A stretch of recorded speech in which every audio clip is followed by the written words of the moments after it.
Hi guys, it's Rebecca with Sandbox here, and I've got a military spouse video for you to talk about the military spouse life that people don't talk about, the hidden, what it's actually like being a military spouse.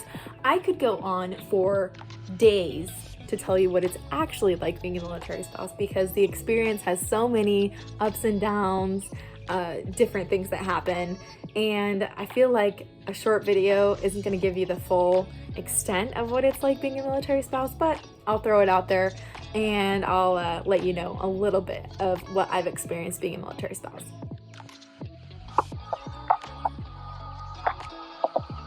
So this first one has to do with the up and down roller coaster that you're going to be riding for the rest of his military career. There are highs, and when they're high, they are super high. And by that, I mean like you're traveling Singapore, you're, having fun in Bali together, you're experiencing Harajuku in downtown Tokyo, you're going to Europe. I mean, high.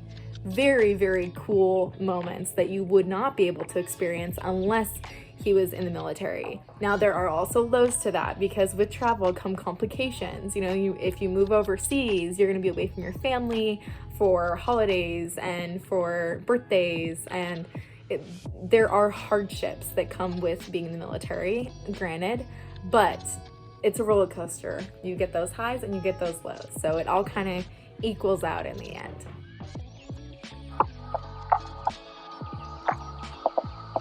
Number 2 is long distance friends. And I say this because traveling all over every 4 years or every 2 years or whatever, having to change to a different base or station, you're able to meet people at that base, and then you go to another base and you meet people there, and you go to another base and meet people there. So you are just meeting people all over, which is so cool because you're able to have friends in all different kinds of places, and it really just opens up your eyes to the world, and you're able to kind of travel more too, because if, let's say, I wanted to take a trip to Italy, we have friends in Italy, I could go stay with them on the base, so it makes things way easier to travel and to just be able to have friends, long distance friends all over the place. So you constantly have support wherever you're going, which is also a really cool thing of being a military spouse. This next one is about deployments. So that homecoming can oftentimes feel like falling in love on a blind date. And what I mean by that is that you know this person, you're married to this person's been your person for however long, and then they leave and they're gone for 6 months, a year, however long. And when they come back, they've experienced their life out there in their deployment, and you've experienced your life here at home. And there's kind of like this awkward thing. Like it feels like you're on a blind date. It feels like you're hanging out with someone that you don't quite know fully anymore. And they're a little bit different. Maybe they're a little bit rougher and tougher, and they've got a little scruff. Like it's a little bit of a different experience than when they were there before. So you kind of have to learn that person all over again. And just simple things that, you would remember from back then might be different. Like maybe they hug you a little bit different, maybe they kiss you a little bit different, hold your hand a little bit different. It's a new experience, so you kind of have to fall in love over and over again.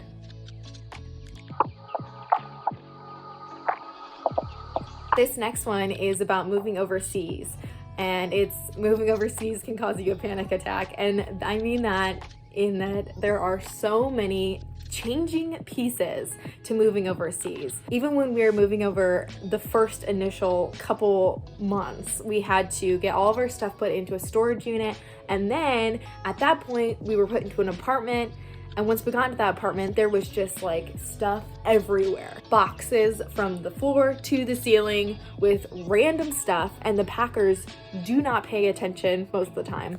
At least with us, did not pay attention to where they were putting stuff. So like you would open up a box that says kitchen and it's got like toilet paper in it, and you're just like, what is going on here? It's very stressful. And I remember when we first got our boxes, I actually had to take a walk around the block because I walked in and there was just stuff everywhere. And I think my husband, in a panic and also just in like a daze and just confused, he had decided that he was just gonna hang a picture on the wall. And so there was stuff all over the place, but he was focused on getting this picture on the wall. And so that was his way of just like calming himself, I think, was I'm gonna get this picture on this wall. And we hadn't even like gotten our bed sheets unpacked, like nothing was unpacked. The bed was like up against the wall. So yeah, it's very stressful and very hectic, but then once you get settled, once you get everything into where it's supposed to be, you can kind of make wherever it is your home. And that's what you got to be good at, being a military spouse, is making wherever you're at your home, because you will be put into different situations where you have to move into a place that you might not necessarily pick as your own home if you had a choice. So yeah, it's just a learning process. And you have to make sure that you stay calm in stressful situations, because it can blow up very easily. And moving overseas is one of those very stressful situations. But just remember that it will all be okay.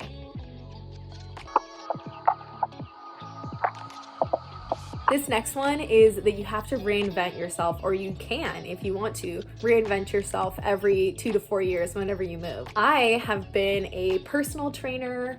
I have been a student.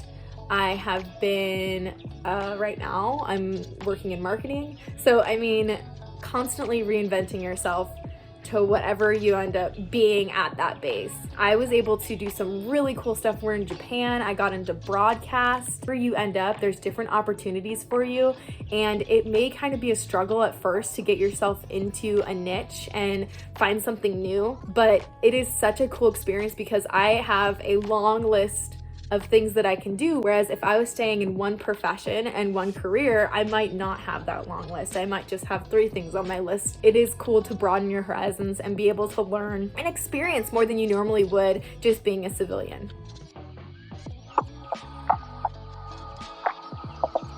Your marriage may seem stronger than other people's marriages. And I don't mean that in a mean way. I just mean that because you've had to go through some of these hardships, and because you've had to move a lot, and because you've had to kind of rely on each other, only each other, quite honestly. I mean, for example, being in Japan, I didn't have any family. I didn't have a lot of friends when we first got there. All I had was my husband. And so I had to rely on him solely to be my confidant, to be my emotional support, everything. So you kind of build this strong relationship with each other and this trust with each other that you wouldn't normally really have to build in the first couple years of your marriage if you were just stationed in the States or if you didn't move. That's the thing that's kind of cool about being a military spouse, is that you're able to build those connections with your husband that, granted, it does mean that some times are hard, but because of those hardships, you're stronger and you can get through a lot more than another relationship might be able to get through. So that's just a little snippet of what it's like being a military spouse. Being a military spouse is really awesome, and it's such a great experience. And if you're, obviously watching this video because you're curious about the military spouse life, just be reassured that being a military spouse gives you so many amazing opportunities, and you get to be with the person that you love and get to be able to support them in their career, which is really a great thing. So hope you guys enjoyed watching this video, and comment, like, and subscribe. Thanks, guys.